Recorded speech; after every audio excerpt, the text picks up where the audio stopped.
So I was recently thinking back to a month that I was incredibly slow. Like my lead volume just literally dropped off the cliff and I was panicking. But I made a decision that I wasn't going to panic. I was going to use the time wisely and I was going to remap out my pre-approval process.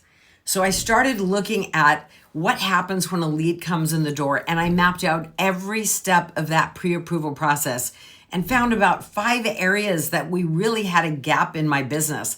So we created new templates, we created new touch points, we created new scripting, we created new follow-up campaigns so that we could really have a system for our business. So if you're finding a time in the market right now that you're slow, I want you to be intentional about working on your business and not just in it, and take a couple hours and map out your system for success. What happens from the time that lead comes in the door to at least closing, if not 1 year post-close, which is what I ultimately did. But map out your system for success so that your loans don't fall through the system and you don't have an effective follow-up campaign.